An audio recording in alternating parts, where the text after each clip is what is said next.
Welcome to the Less Doing podcast, where you will learn how to start living more by doing less. Let me help you optimize, automate, and outsource your entire life so you can focus on doing the things you love.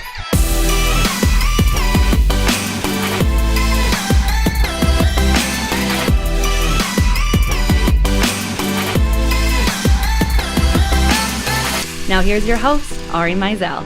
All right, so this will be similar to like how we did this with George before. This is going to be, well, I'll have a bunch of questions, but then you guys should jump in at any point. So the first thing though is that we know that Dean knows marketing, but you're involved in a lot of different businesses right now. So can you just give like a quick elevator pitch on what you do? Yeah, so that's, there's the thing is that overall, marketing is a lot of it because organizationally, our like one-line bio is that we help entrepreneurs make more money.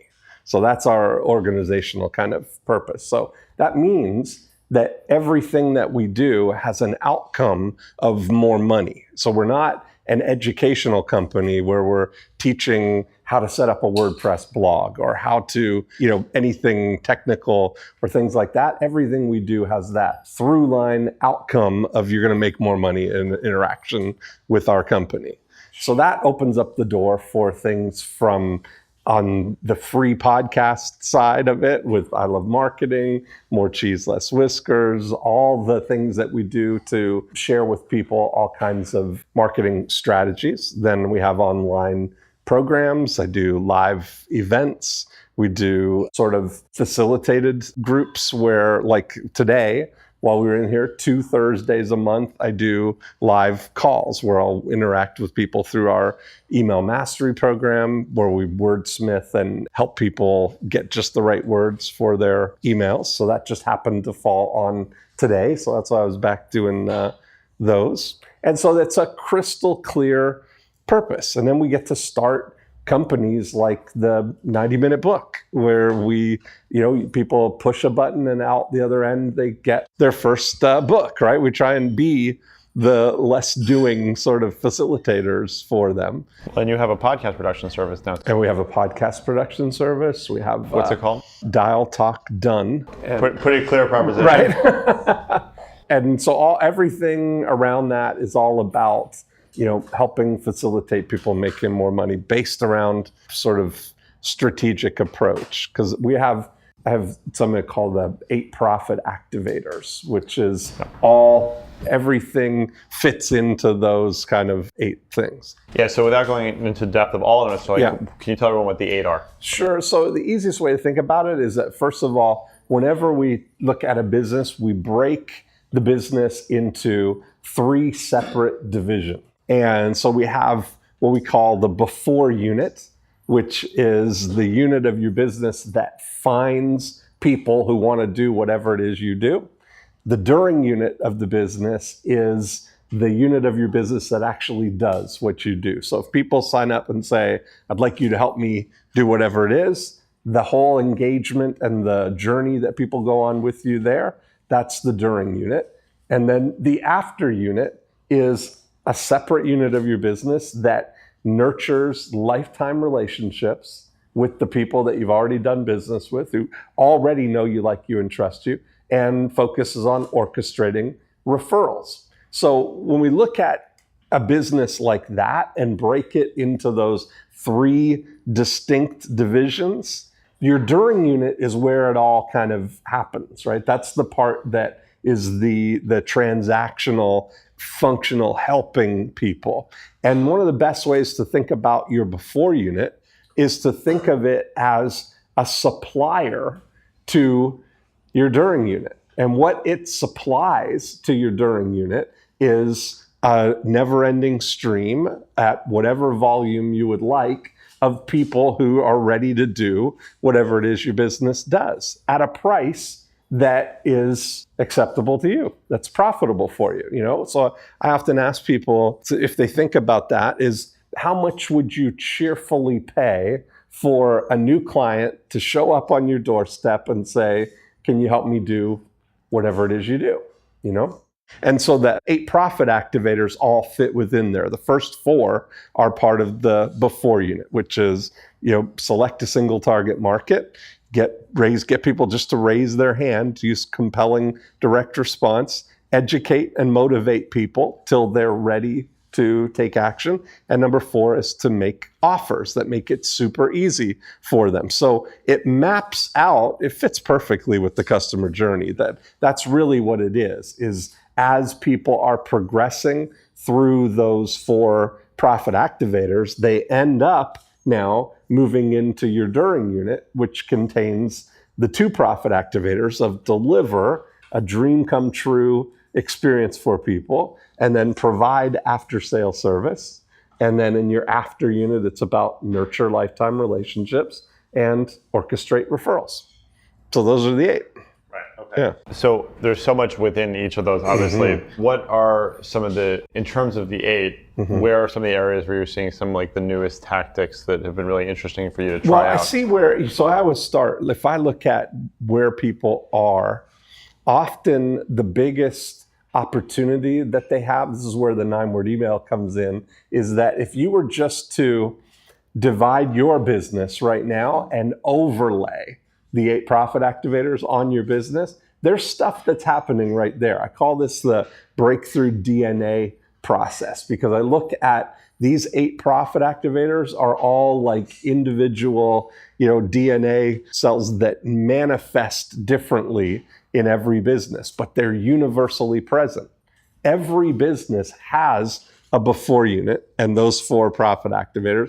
Every business has a during unit and an after unit. And when you overlay that construct on your business, we can use it as a diagnostic tool. So we can look and see where the opportunity is in your business. So when I ask people, who's been in business for more than 90 days right now, and has a list of people who have inquired on some way but not converted yet, right? Everybody has that. That is the jumping off point for a 9-word email. That's the perfect place to start with somebody and say, let's recapture all this value that you've got in your business that you've already kind of generated that you may be missing out on, And a lot of times it's philosophically changing people's view of something.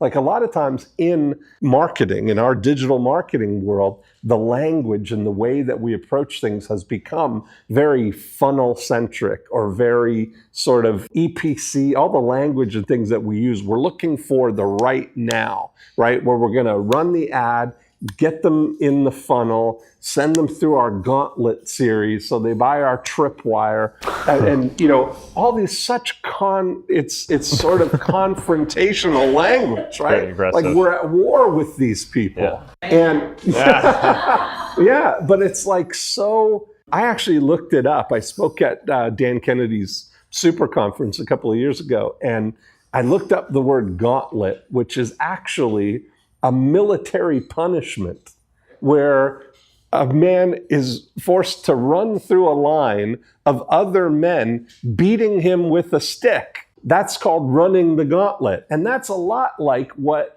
our gauntlet series messages feel like, right? They opt in and then they get the, buy now, this is the lowest price you'll ever see this. And okay, you twisted my arm, I'm gonna give you this, and I'll throw in this. And by day 4, we're like, frankly, Ari, I'm puzzled why you haven't bought this. And then day 6 is, are you mad at me? Do you hate me? I mean, we just send people through these things. And then if they haven't bought by now, then we kind of relegate them to the affiliate file and count them as dead leads. Those leads are no good. And what I build everything on is this framework that I have a belief and proof that your prospects are valuable over the long term, right? That if you look at the real value of a bundle of 100 leads today is so much greater 1 year and 2 years from now than it is in the next 2 weeks. And yet so much of what we're taught and so much of what people practice and emphasize is on this 14-day earnings per click. That's how we judge everything. And we take I call it an expense-based approach to marketing instead of taking and looking at it as a capital investment. I look at buying 100 opt-ins today, 100 new people that are introduced into your world, that the capital investment of that is going to pay dividends over several months, years, and that's really if I can get people to shift that thinking, you see the profitability of everything you do go way up, because on two fronts, it takes away the pressure that you feel to hammer people into buying right now. And it also doesn't alienate them, so that when they are ready, you can get them to buy, and you don't have to incent them by giving them 50% off to buy today, when if you were just patient enough to wait 30 days, they'd pay full price once they realize what the real thing is, So it's kind of there's so much value in taking that long-term approach to it.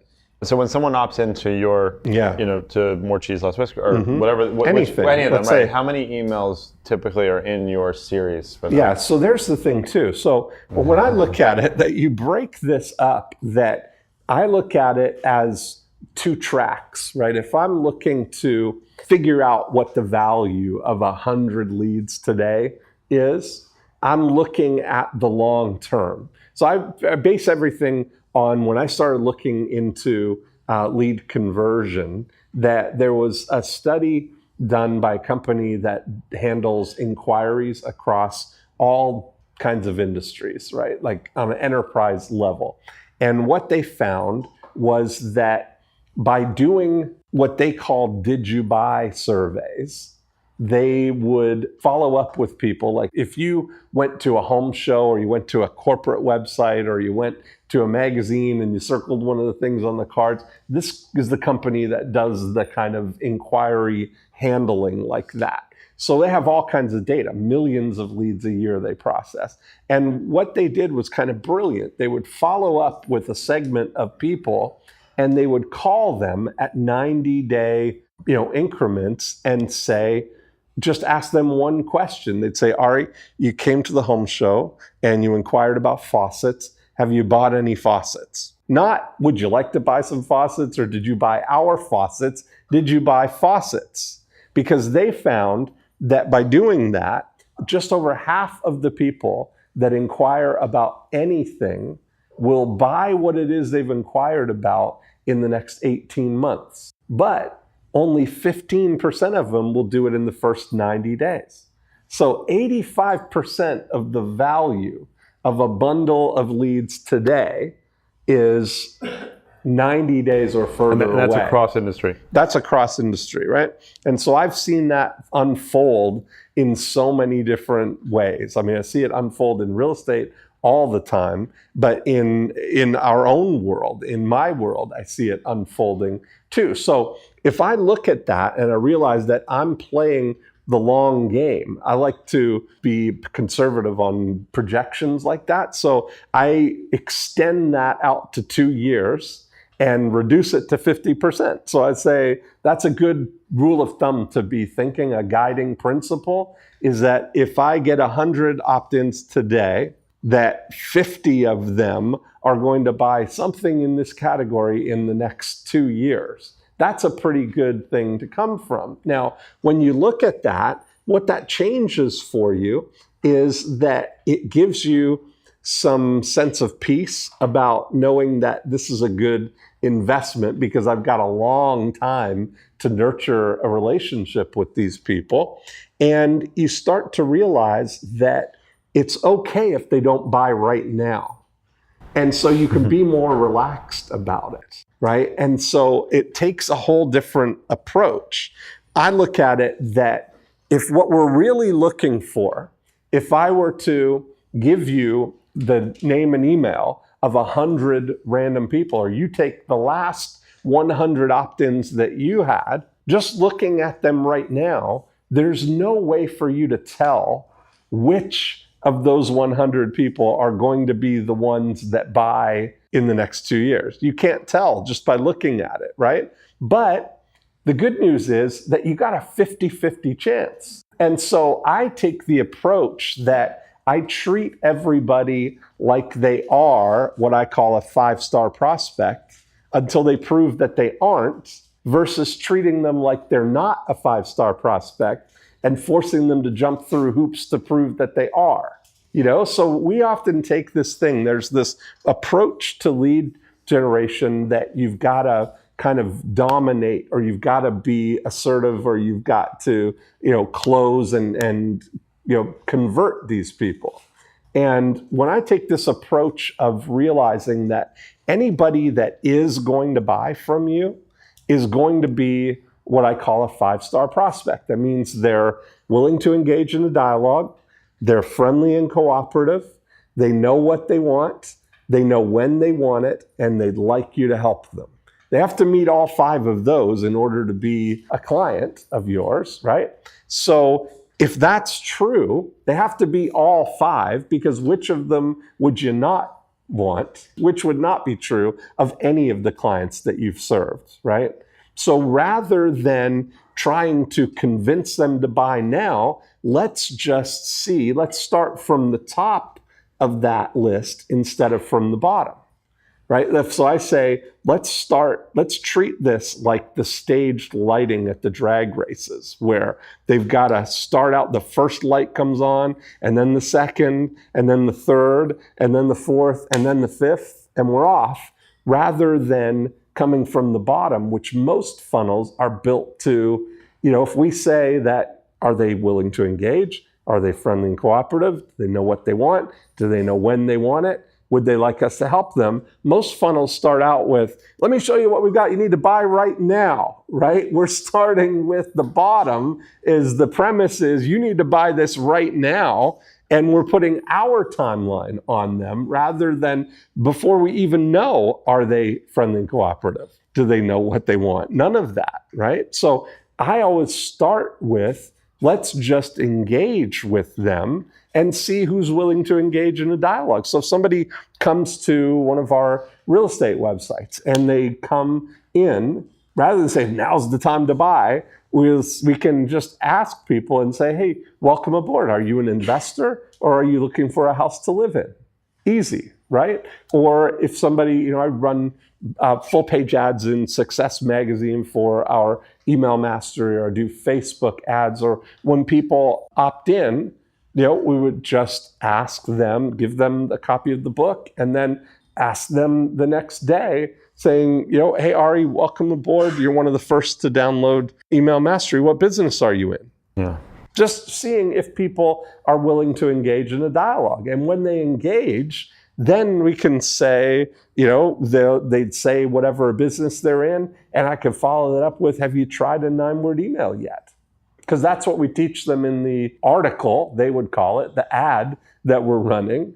And so with that little sequence, I can just engage with the people who are willing to engage in the dialogue, right? So what business are you in? Have you tried a 9-word email? And they might say yes or no, or yes, I tried it and you won't believe what happened, or I'm still reading all the information, in which I can say, well, I'm getting together with some people on Thursday to brainstorm some 9-word emails and subject lines. Would you like to join us? And that just seems so much more personal than steering everybody to a webinar. I'm getting together with some people on Thursday sounds much more personal, intimate, and interactive than sign up for this webinar with the countdown timer, Yeah, okay. So there's no sort of general sequence then that you've already pre-written? Well, that is the sequence. So the sequence is always I want to engage with people, right? But I know that there's 2 tracks. And I know that if somebody's going to buy now, if somebody's a 5-star prospect, and by the way, I'm not looking to create 5-star prospects. I'm looking to discover 5-star prospects. They either are or are not a 5-star prospect. Nothing I do is going to turn them into one, right? And they either are going to buy now or they're not going to buy now. I mean, the only outcomes are they're going to buy now, they're going to buy later, or they're not going to buy. That's really the bottom line of it. If 50% of them are going to buy something in the category over the next 2 years, my opportunity is to, over that time, have them be convinced that there's no better training on email marketing than joining my email mastery program. And I'm okay if it takes a long time to get to that point for them. But it's better if they convince themselves by being around that. So the short term is to engage, and maybe they want to come on the talk about it, or go through the process right now. But if not, then the second track of that is that I've got every single week 3 emails a week go out to everybody, along with my podcast that goes out. We do a new podcast every week. So that's my sequence. That's my long-term follow-up process, that they get 150 emails a year. Yeah. How do you manage the nasty CFO who wants short-term results? Well, you show them the wisdom of playing the long game. Yeah. That's like somebody saying it's almost like, would you rather be a day trader or would you rather be Warren Buffett? It's like I'm looking to buy and hold, and build value. And that the bigger my prospect portfolio gets, the more it yields each year. The longer it ages, the more it yields each month. So you've got to start with somewhere. It's like a fine wine. Well, it's like building an orange grove, right? You got to plant the tree, and it might take 2 or 3 years before the tree starts bearing fruit, but it's going to bear fruit every month or every year for 23 years after that, And that's the real thing, is you take this asset, this investor capital investment approach, especially in the financial world, because it's like I just came up with this analogy right now, but it's so applicable. Honestly, that your business, because I'm familiar with it, and most financial businesses are like this oak tree that's been around for a long time. It's got all of these branches and leaves, and it yields, it's established and a stable thing. Well, in the tree world, if you look below the surface, the root system is just as big as the canopy of a tree like that. And so what I'm saying is that the before unit, the stuff before they get to where they're actually in your business, that's what you're doing, is you're building the roots of where the future growth is going to come of the business, That's a pretty good analogy right there. Yeah. Did we get that on tape? That's Yes, good. yeah. The first time I've ever said that. Yeah, well, another analogy I was thinking of too is whiskeys, for example. When I was at school, the founder of Maker's Mark came and gave a talk, and he was explaining how they came up with and it takes like 8 years, to actually taste the first barrel. So they had to make 45 recipes and then wait 8 years. But they had to keep making all 45 for 8 years, because if one of them was good, they needed to have the supply. Right? So obviously we're not talking about 8 years here, but it's kind of the same sense, right? Like you have to try a bunch of things and stick with them and see how they come to fruition. So when does the "are you still interested" come into play? So if most people that I look at don't have a flagship communication that's going out every week that's adding value, like a podcast or educational newsletters. What most people have is a gauntlet series followed by sporadic promotional emails or affiliate emails that are going out to people, or random value-adding emails. So if that's been the case, the first place to start is to go back to the people 90 days ago, or whoever, 90 days or older, and just say, are you still looking for 90 days a house in Georgetown? 90 days is a great amount of time, it's something that's kind of cool, and it works for so many different industries. We've used it in real estate, in financial advising, in all kinds of things. We had a yacht broker actually in Fort Lauderdale who joined this younger guy, started out in this predominantly old boys network, the yacht broking business, and they have zero tolerance for time wasters, right? They're just, if people inquire and they're not ready to buy, they're just like, they're dreamers. That's kind of the language that they have, right? So they would print out all these inquiries from the website or from their ads that people would call in, and they had a file that was literally called dead leads. It was labeled dead leads. And so this guy takes this file and he's starting to go through them and reconnect with them. And he sent out a message, "Are you still looking for a yacht?" And would send them out one at a time. Every day he'd be sending out to people and he'd be getting replies back, but he got a reply back from a guy who right now is under contract on a $130 million custom yacht that's going to be delivered next year. And in the meantime, has bought a $50 million yacht to tide him over until his $130 million yacht is built. Because it was a couple of years ago, so it was 3.5 years for the delivery of this guy's yacht, but all literally from a file called dead leads. And so everybody's got that as an immediate asset that whenever you send that out to people, they will respond back, if now's the right time. It's a good chance that at every 90-day increment, people are, for whatever reason, coming into the time where now they're ready to do something. So George, you send out the message, "Are you still looking to buy?" or you're having that phone conversation. If the answer is no, what would you suggest would be the next? I lost track. I didn't hear a word you said after George. Yeah. Yeah. Sorry. It sent me into a tailspin. Yeah, exactly. Yeah. So Dean, I'm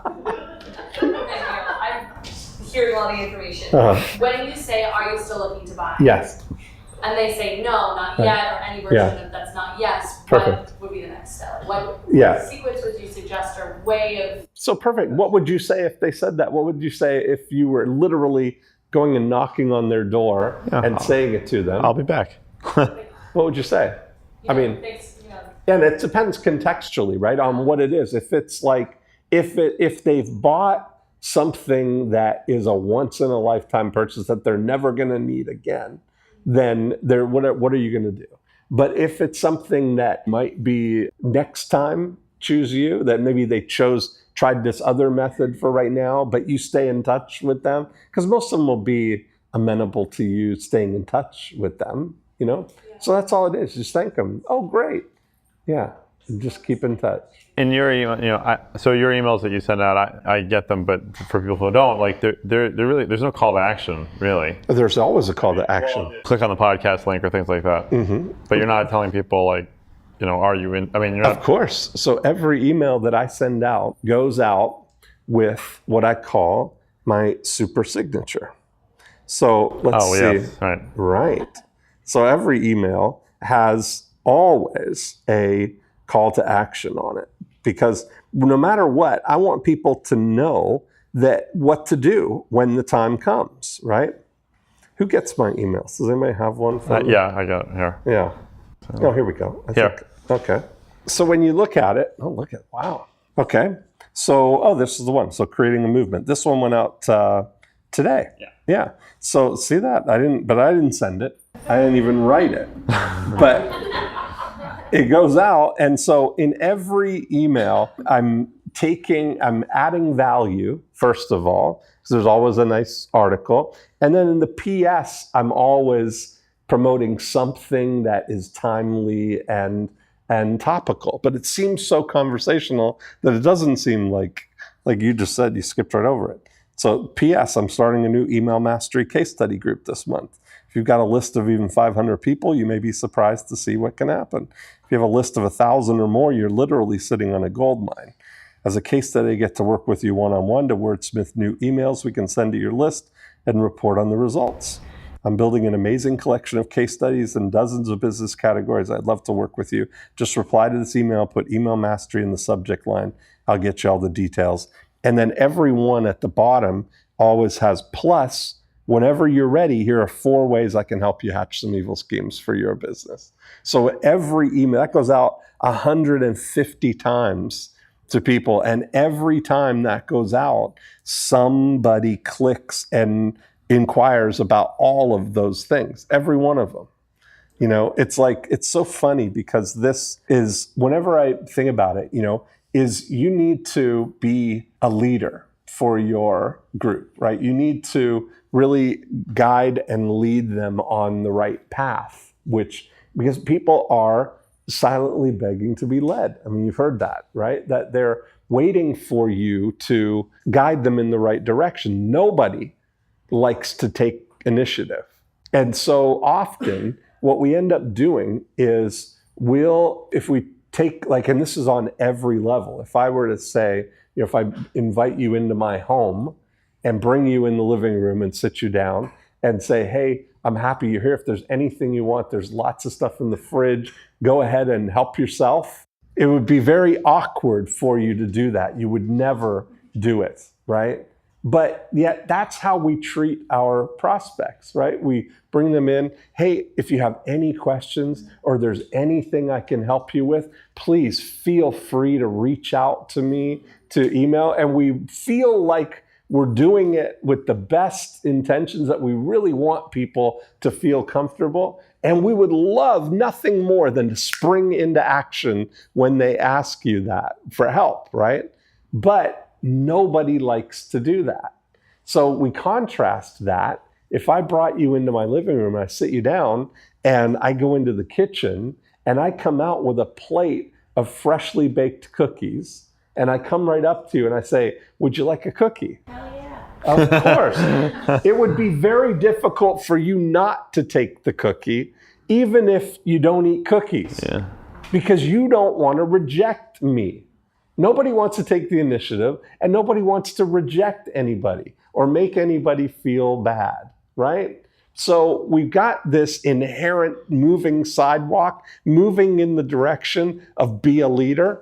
And it just helps when you anticipate what would be the cookie that I could offer to somebody. What's the next question that they're going to have? How can I address what's probably going to trigger them to the next step, right? And I know that if you take the cookie, that if I wait just a couple of minutes and I come out with the milk, you're going to be very likely to want the milk and be thankful for it, right? So that's kind of the thing, is to think through your process and to think what's going to trigger people, right? What's going to include people. So we have a program called Getting Listings for real estate agents. I'll use a real estate example because everybody can relate to it. So if I want to target oceanfront condos in Miami Beach, which we do, by the way, if one of our clients does. So I would send a postcard we've selected them as Profit Activator number 1, our single target market, oceanfront condos in Miami Beach. So our Profit Activator 2 is compel your prospects to raise their hand, right? We've got a visible list of people, right? We've got however many units there are, whoever owns these oceanfront units, that's our closed loop system here. That's who we're targeting. So we mail to them, but not mailing to them in a way that's like, thinking of selling your condo? Call Dean and start packing. You know, it's not about personal promotion. It's not like that. It's not about getting my name out there, because it's far more valuable for me to know who's thinking about selling than it is for everybody to know who I am. So if I focus on it and I think to myself, what would somebody who's going to be selling their oceanfront condo in the next 6 to 12 months be interested in? What would be the question that's on their mind? Buying something else? Could be. What else? How much is there? How much is my condo worth? Because if they're going to buy something else, the first thing is, what can we get for our What can I place? afford, yeah. What's our place worth right now? So when we do that, we'll send and offer somebody the April 2018 report on Miami Beach oceanfront condo prices. That, to a condo owner, is going to be exactly what they're looking for. And it doesn't seem to have any commercial intent. It's not saying call me. It's not call for my book on why Ari Meisel's the best oceanfront realtor or 7 ways to choose Ari to sell your house. It's not about that. It's about market data that's going to be valuable to them regardless of whether they choose Ari or not. So when people respond to that, now Profit Activator 2 has done its job. And we're now into Profit Activator 3. We've got a visible prospect. We've turned an invisible prospect, one of the 4,000 oceanfront condo owners on this strip of the beach here. We've turned them into a visible person who's now a higher propensity to sell because that thought is in their mind, right? Now, when you think about that, what's going to be the next thing that somebody wants to know? They may want to know, well, what's my unit worth, right? If we're showing them what the oceanfront ones are selling for, that's not going to give them the specific thing on what their specific one is worth, right? So they might want to know that. They might want to know, well, what should we do to fix it up to get the most money when we do sell? Some people might be organizers like that. Or some people might just be, well, maybe if you had a buyer, we would sell. We're not in a hurry or we're not going to rush in. But if somebody wanted to buy our place, we would sell. So you think about those are the 3 likely scenarios that somebody's in. And so we bake up some cookies for those 3 scenarios rather than just say, if you've got any questions or anything I can help you with, feel free to give me a call. We say, here's your report. It shows you all the stuff that's going on in Miami Beach. And whenever you're ready, here's 3 ways I can help you. Now, we have a pinpoint price analysis where we can come in and show you exactly what your unit would sell for on today's market. We have a room-by-room review, a booklet, and a checklist to give you to show what to do to prepare your place to get the most money when you sell it. Or we may be able to sell your condo in as little as 24 hours without even putting it on the market with our silent market. And so you do those 3 things for people, and they might call you up to take advantage of one of those specific things. Yeah, I'd like to get your pinpoint price analysis. Well, perfect. Let me pop by. We'll take a look at your house and tell you, bring all the comps and show you what it might sell for. Or they might say, I'd like to get that room by room review. Perfect. Let me pop by. We'll take a look at your house. Or they might say, what's this silent market? Well, perfect. Let me pop by and I'll take a look. But all roads lead to the same thing. But there are 3 different motivations for why somebody might want to get together, rather than none of them are list your house with me. They're all offering service. I know that the micro step that I want is I want to know who of the 4,000 oceanfront condo owners on this strip of the beach, who among them are more likely to be selling than not. So that offers the report. Then I want to just get in conversation with the people who are thinking about it now, not to convince them to list with me, but to continue to offer service. Now, if I get to the point where I'm in their house and I'm adding all this value, there's no need for them to go anywhere else, you know? So you think about that with any of the things that you do. What are going to be the precursors to doing business with you? You know, what is it that is going to lead them to that next step? The wheels turning here. Oh, yeah. Well, I mean, so I'll give you another example. With our 90-minute book business, we do ads. We'll do Facebook ads offering the 90-minute book, which is the perfect example of the 90-minute book. It's like Kramer's coffee table book about coffee tables. It's a book about writing books in 90 minutes using the exact process that we use for people. And so when people opt in, we will send them an initial email with here's your book, and then whenever you're ready, I've got a whole team of people standing by to help you get started with your book, and we lay out the whole process. But then the next morning, we'll email people and say, hey, Ari, welcome aboard. What business are you in? Or have you got an idea for your book?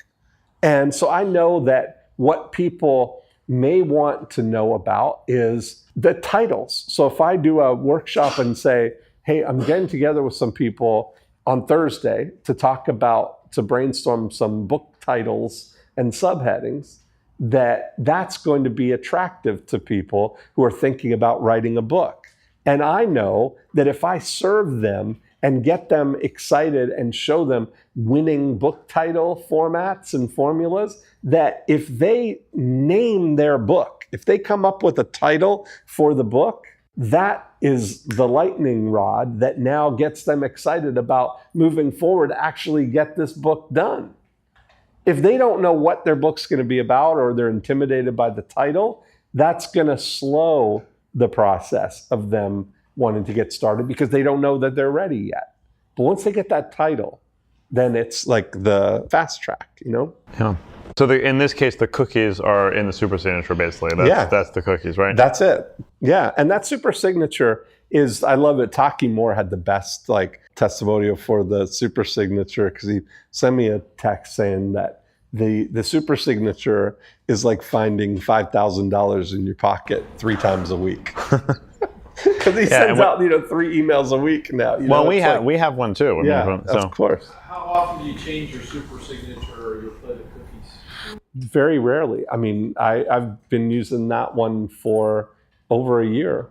Yeah, because I've nailed in the things that are the core. These are the things that are these are the ways I can help people. So for my super signature for our More Cheese, Less Whiskers podcast list, that it's be a guest on More Cheese, Less Whiskers. That's a great way to help somebody get excited about doing stuff, is to get on a podcast with them and help them brainstorm some cool ideas for their business. Did you trial those a lot before you came up with the one you Yeah. hit and miss? Yeah. Then you I mean, got the one you want. Right, exactly. The next one is our Profit Activator scorecard. So people can go and get their Profit Activator score. So that helps me see where the opportunity is for them, helps them see it too. Then our email mastery program, or working with me one-on-one, those are the core things. I'm just here. This is the one you just sent me here. Okay. If you read it, Yep. but I like the way you've got them worded. I mean, Yeah, there it is. So yeah, plus whenever you're ready, here are 4 ways I can help you hatch some evil schemes for your business. 1, be a guest on More Cheese, Less Whiskers. My favorite thing to do is hatch evil schemes and apply the 8 profit activators to all kinds of big businesses, small businesses, professional services. Click here. 2, try the new Profit Activator scorecard. The framework of everything we talk about on More Cheese, Less Whiskers is based on the 8 profit activators. Find out how they're either growing or slowing your business. Click here. 3, join our Email Mastery Academy and be a case study. And 4, work with me one-on-one. So that's the a lot of different offers. Yeah. If somebody responds and they say they want to work one-on-one with you, then what happens? So then we have a whole email sequence Okay. a dialogue sequence that goes out, like, what are you working on? And then it's, well, here's some options of how we can work together. And it shows starting with the, be a guest on the podcast. I always like to start like that anyway. It's a great place to start. Then we have our Breakthrough Blueprint online. Yeah, Breakthrough DNA, and Email Mastery, where I do the live calls, or people can work with me on a half day or full day consulting card, or come to one of my Breakthrough Blueprint events. So we lay out all of those options for people, and they can pick the level that they think would be the best place to start for them. But it just starts a dialogue. That's the purpose of the cookie, is not to make the sale per se, as it is to let you know that they're ready to talk about how you can help them. Yeah. So we have one. Just give me a bunch of ideas then. Oh. Okay, and then but you said it's a sequence, and you said it's dialogue. Like, so is the sequence? Well, a dialogue sequence. Right, meaning, but so it's not predetermined. no, but Yeah. we've got all of the tools are there for somebody, right? So if they're inquiring, well, my friend was telling me about my friend came to the Breakthrough Blueprint event. So maybe is how the dialogue might go. So they'll say, that's great. I do 9 of those events a year. Here's where they are. Or they're saying, well, I really want to work on our funnel or our email sequence. And I'll be able to say, well, you know what, our email mastery program, we have all the training on there. And I do live calls where we get to work with you one-on-one that way. They're just looking for access for ways to bounce ideas off of me, or if they want to fast track things or not do it in a semi-public forum kind of thing, that then I do consulting cards on where they can use a half day or a full day and break it up into 1-hour calls or however they want to do that. What do you mean consulting cards? So I use it like a jet card, like you can get a prepaid card of access to a Dean card, and you can use it as you want. Some people will buy a card and then they'll want to talk once a month for, or have me in their pocket kind of thing for whatever. Or maybe they want to come and spend 3 hours with me to really go through something and then follow up with, over the next 6 weeks or something. People use them in all different ways. That's really cool. Yeah. Okay. I have like 1,000 more questions. Would anyone else? Malty? So Dean, if say I'm not doing this right now, so if I were to start on an analogy basis, now that I know you like them, so if I could either use Toyota system to start off doing this, or the Lamborghini, let's say, Yeah. what would you recommend? What would those two options be? As for tools to do this, Right. to send or manage it. So for what specifically? For So if I wanted to set up the sequence Uh-huh. and start emailing, Yeah. be any business, but Yeah. the tools, do you have any you would recommend as a Yeah. starter, cheap? Yeah. So I have a tool called gogoclients.com, which is like a autoresponders, landing pages, CRM, text messaging, voicemail hotlines, all the toolkit for, online marketers. That would be a tool set. That's all those emails that I send. It's the one we use to do that as well. So that would be where I would start. Yeah. But as far as strategies go, is starting, I don't know how familiar you are with the More Cheese, Less Whiskers podcast, but if you're thinking specifically for dentists, there's 3 or 4 of the episodes are dental related, which would be that's why in that interaction by email is the interaction would be, what are you working on?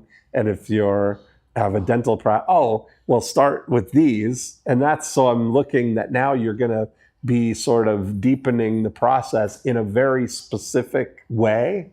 And then whatever resonates, if it's an email process that you've got an opportunity for, then we might invite you to be part of our email mastery program. And that's how it all kind of evolves. We're looking to solve the problem or give you the help that you need at the right level. I don't ever have people come from 0 to let's just start with a full day consulting card, because it's so sort of inefficient that for less money, somebody could come to a Breakthrough Blueprint and spend 3 days and get that sort of overview. So then the consulting card is so much more specific because you've already got the framework and the overview. So that's where I always start with, and I recommend it for all of you to have where would be the place to start with people? How can you take it and address whatever level of need they have, I've got a question around kind of offers. When you're, I think Taki calls it hot potato with back and forth. Yeah. But at what point do you offer in in the email the full thing, like this is how we have, this is what you get, and everything like that. Yeah. Is that what you include in the email, or do you send them to? So first email might be, what are you working on? Just to engage, right? If somebody inquires and they say, tell me about your one-on-one programs, or they might just reply with one-on-one. So we might reply back and say, hey, what are you working on? And they'll say, well, I'm this, or I'm working on that. And then we might, in that conversation, say, well, we got a lot of different ways that we can work. And here we have one email that goes all the way down that talks about the, if we say the More Cheese, Less Whiskers podcast, then I might add into that and say, these 2 episodes are specifically about your business. So take a look at that, and maybe we could do an episode with you there.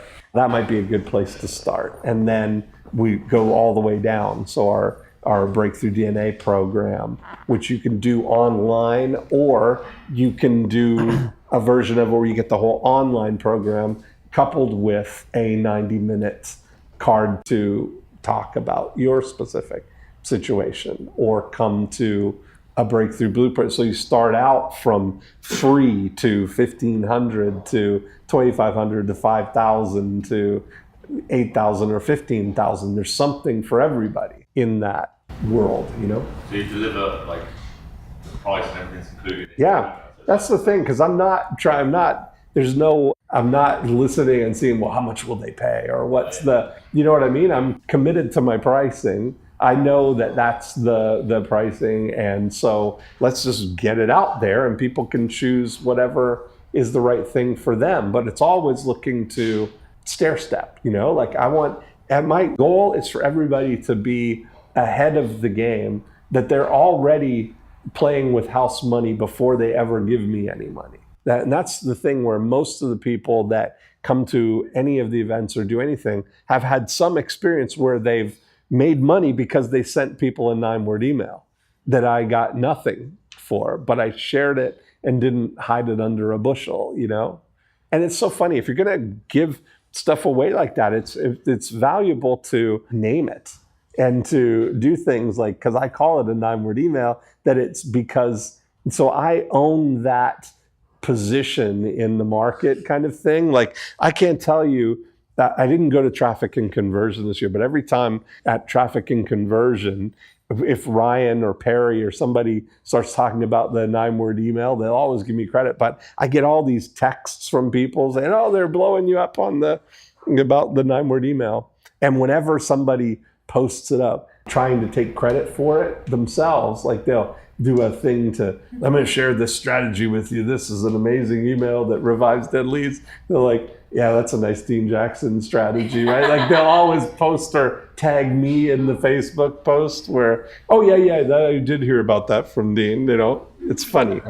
But people will protect your IP more than you trying to protect it yourself, Dan Kennedy said the best way to protect your IP is to share it. Yes, name and share it. That's exactly right.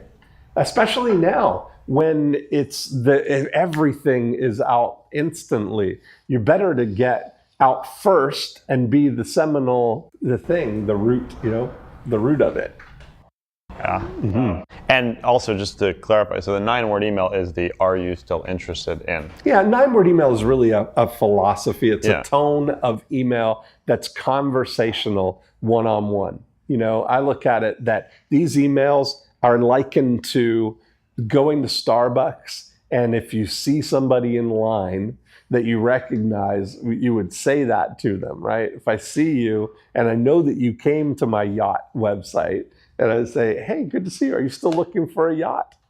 And I make eye contact with you, it would be super awkward and uncomfortable if you didn't say something back to me, right? And that's the way that these work. We want to get these people, we want to get engaged in a dialogue with them, right? Use it as a communication tool. And when you realize that people read their email alone, often when they're pooping, it's like there's no, I'm just saying. We've all been there, I'm sure. Hashtag email while pooping. Yes.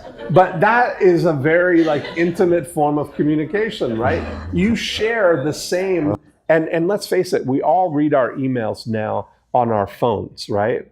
And we're scrolling the same news, the same email stream that their mother has access to, right?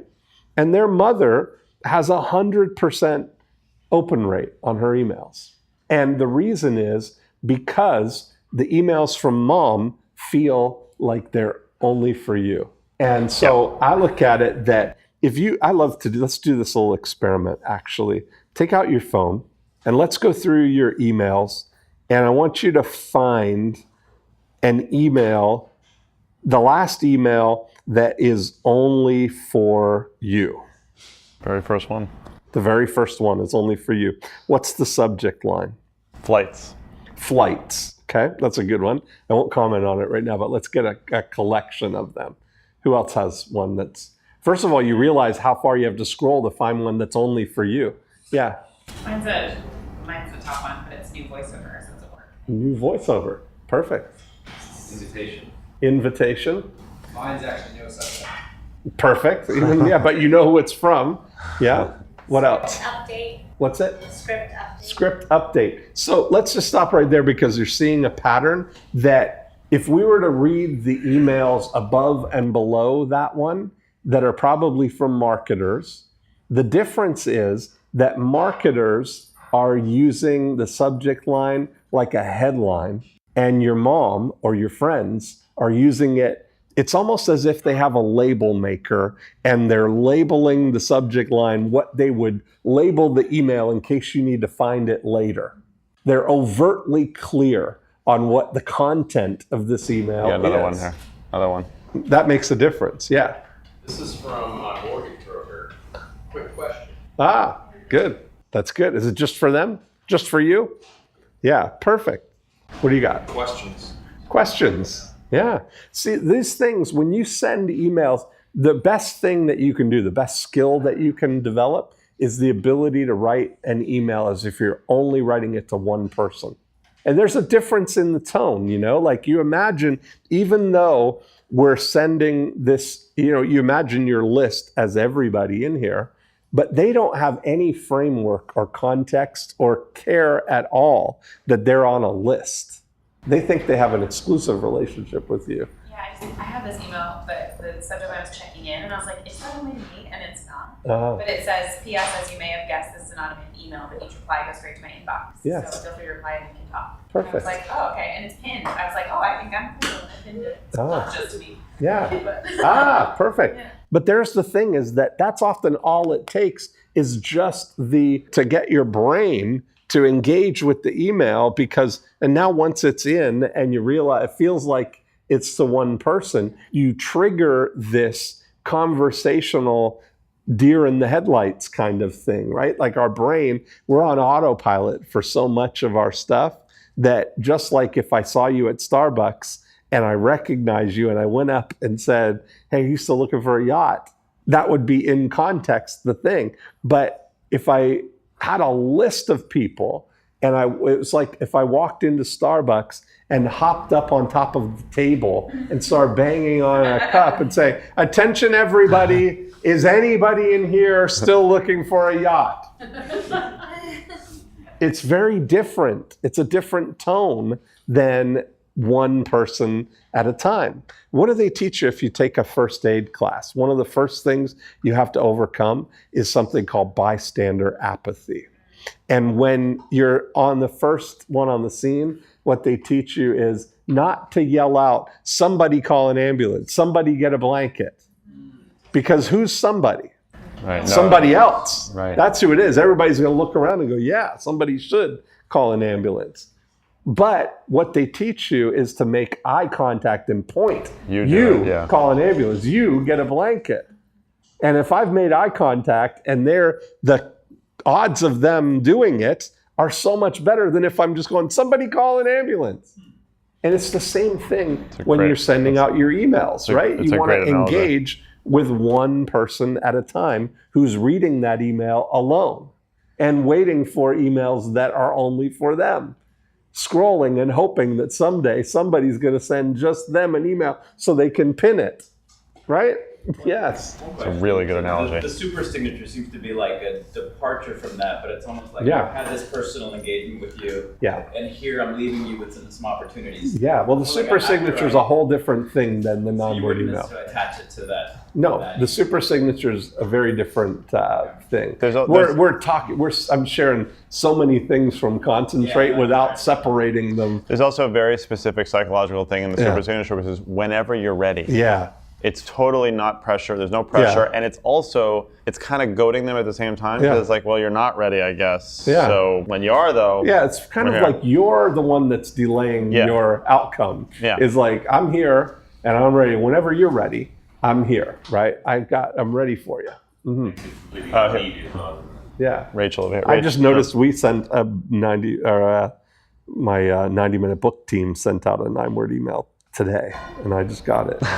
But its subject line is Dean. I was looking for my personal ones. It said, "Hi Dean, would you like to get started on your book this month?" Dean, from me. I sent myself a nice message You should buy. that I had nothing to You do should with. buy. Yeah, exactly. Rachel. So with all the kind of personalization you do, Mhm. like all the kind of dialogues you're trying to create and get involved with on a one-on-one level, Mhm. how are you scaling this? And That's totally not scalable, is it? well, this way I don't Yeah, know. 'Cause yeah. you're not the one. I No, I assume don't. you're not the one responding to No. all of these. But here's the thing, is there's a real person responding. And that my whole world changed when I expanded my definition of automation to include human automation. You know, that's really the thing. It's like we talked about with how it's made.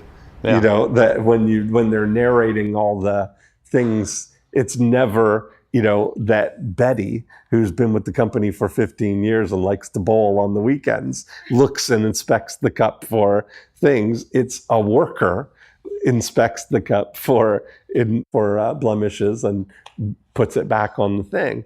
So whenever it requires a human, we have a human doing it. But I've written all the words. I've written exactly how we're going to interact with that. So I'm just using technology and other humans, automation, to do what I would do if I could count on me to do it, which I can't.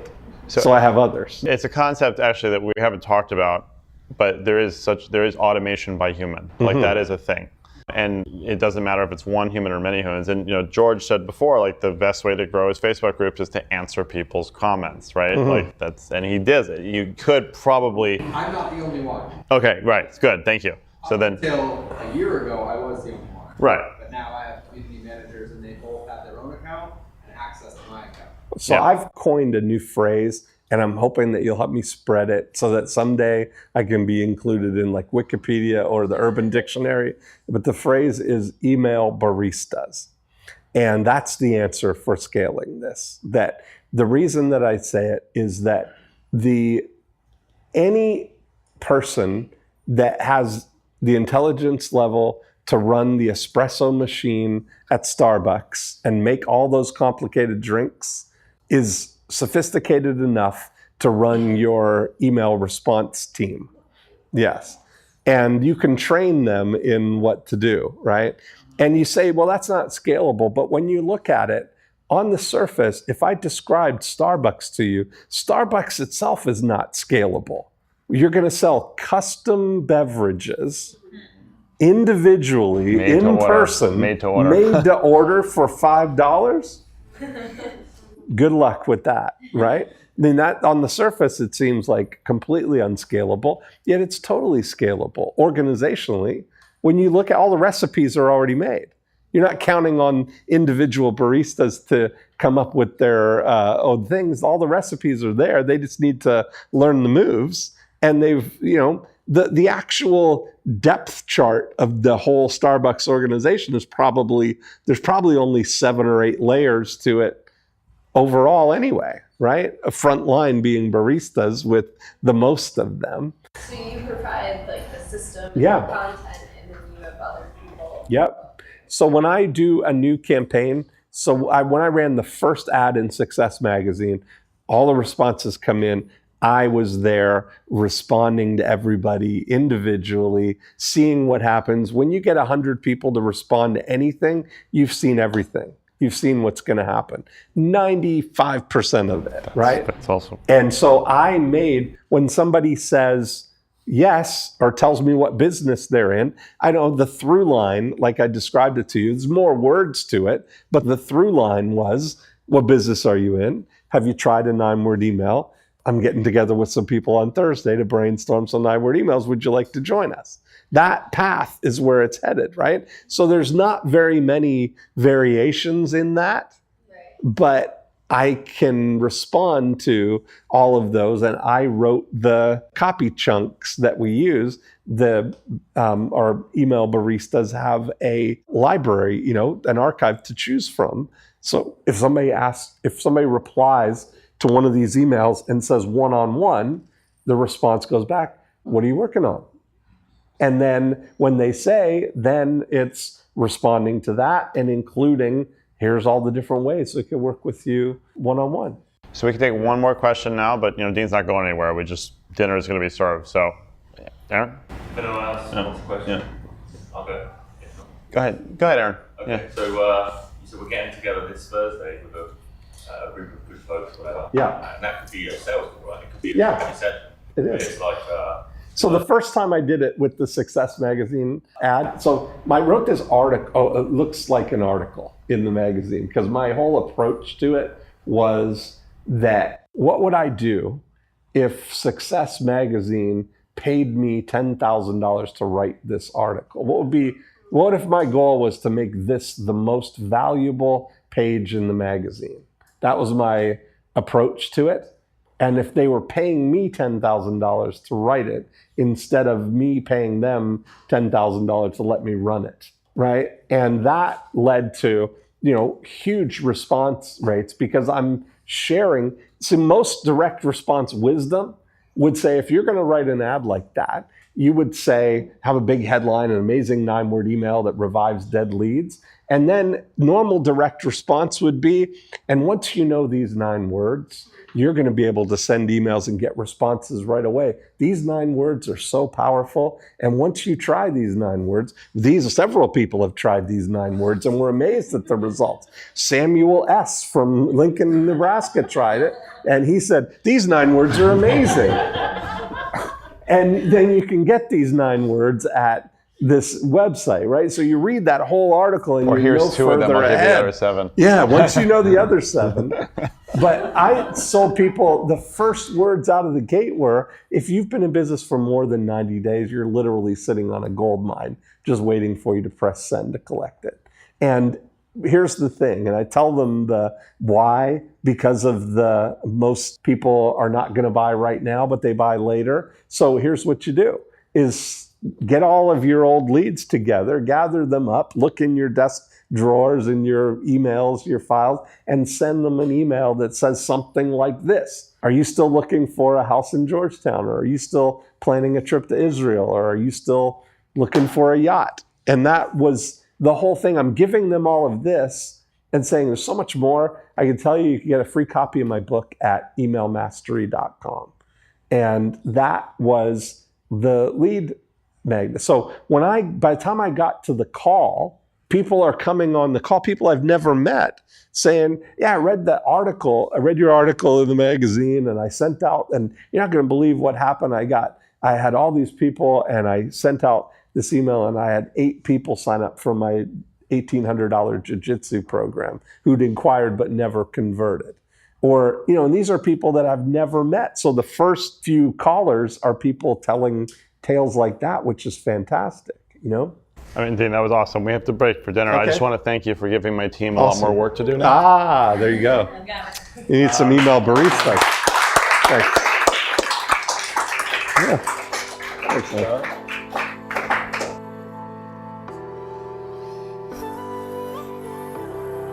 Hey, we each only have 24 hours in a day, right? Why not make yours more productive so you can focus on amplifying your unique abilities? Join us over at the Less Doing Labs. It's a free, exclusive community filled with tips, tricks, and tools to multiply your efficiency. Just sign up at lessdoinglabs.com/24hours. That's lessdoinglabs.com/24hours.